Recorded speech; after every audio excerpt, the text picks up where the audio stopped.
to the book of Haggai, chapter number 2, if you will. I'm going to be reading from the New King James. You may be reading from whatever translation you have. Thank you, sis. But I'm going to go there from the New King James.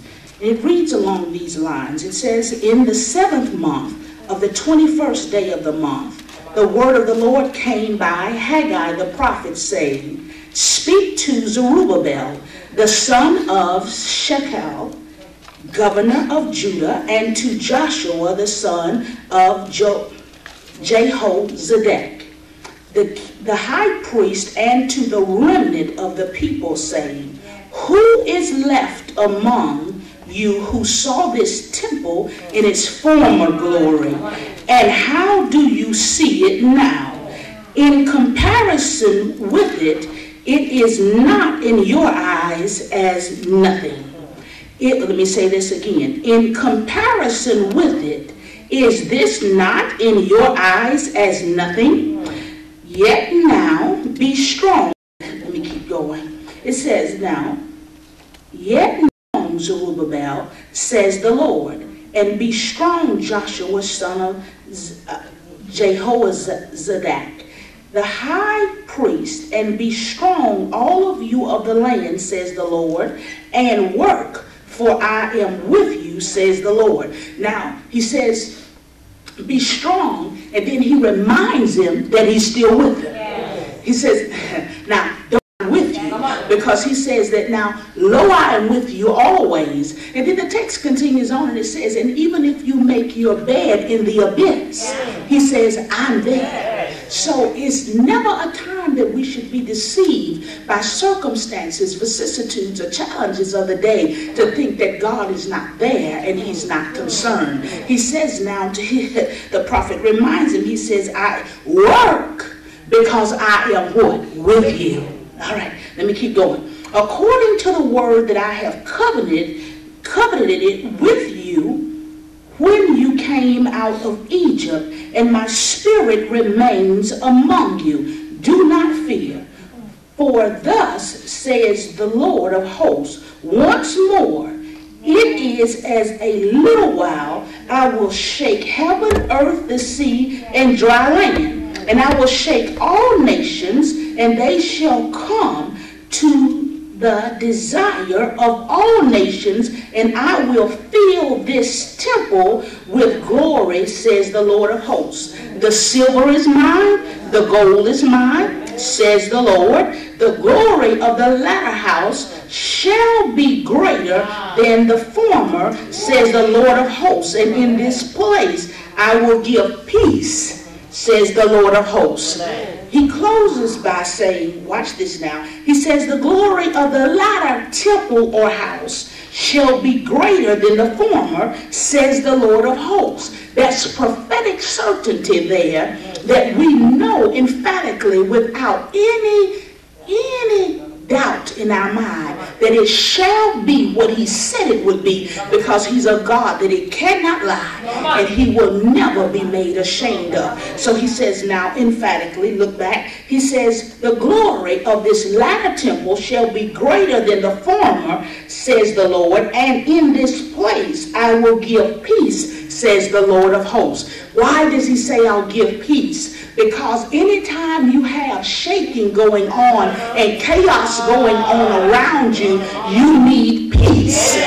Peace that surpasses all understanding. He said, my peace, my shalom, I leave with you. So I leave you with peace. He says, I'll give you peace that surpasses all understanding. Peace in the midst of a storm. Peace to tell devils to back up.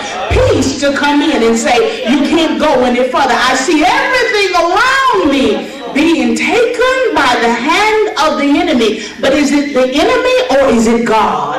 Because he says to us now, he says, once again shall I shake the heavens, and everything that can be shaken will be shaken, for that which will remain shall be of God. Everything that's being shaken is not of the enemy. God said, once again shall I shake. He didn't say you, the devil was shaking, because the devil can't do anything, but he doesn't give him permission commissioned to do. So he comes in and he speaks to a latter-day glory carrier. Now, the glory carrier's name exclusively is not going to get there because this is a women's conference. And I didn't show up without a word for women as well as the brothers that love them and support them clearly here. I'm minutes and we're going to go. But this is the thing.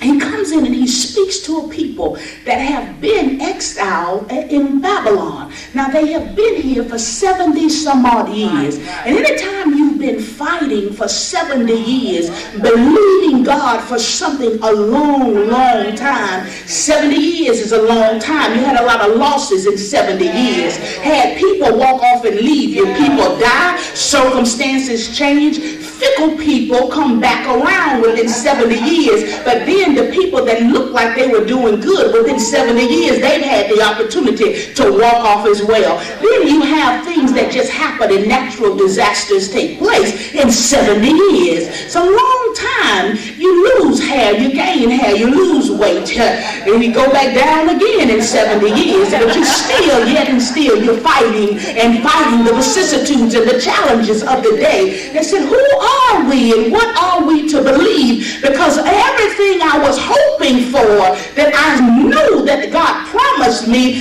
I have seen it come and go in 70 long years. And plus now I'm exiled for everything that looked good in the position where I was, because you got to remember now, they have returned back to Solomon's temple, because they just didn't leave anything and become exiled out of nothing. They left the greatest temple that they had ever known, that they'd ever seen, by the most intelligent, wisest man and the richest man on earth. You have to remember, it was inlaid with gold, emeralds, and diamonds. You got to remember now, Solomon's temple wasn't just any simple cathedral. It was built 30 feet in its masses of its day. It was built with cedars on the wall. And can you imagine the way it smelled in Solomon's temple? But you got to understand, this is day after day after day. You see nothing but sheer opulence for years and years and years. And now the Bible records after 70 long years, it lies in ruins. So what do you say about something that not only has brought you much grandeur and much pleasure, but now after 70 long years you come back with the expectation that that same thing shall return? And you want it back because you're very familiar with it. Because if we really be honest, we like the familiar. So you go back looking for that. Even though it's gone, it's just human nature to go back looking. And then the old song used to say, it's always better the second time around. So even if it hurt me just a little bit, I'd like to have it back again. Same way some would think. But God is a better God than that. And he always makes everything better. So he warns us once again, don't look for the same thing you've seen before.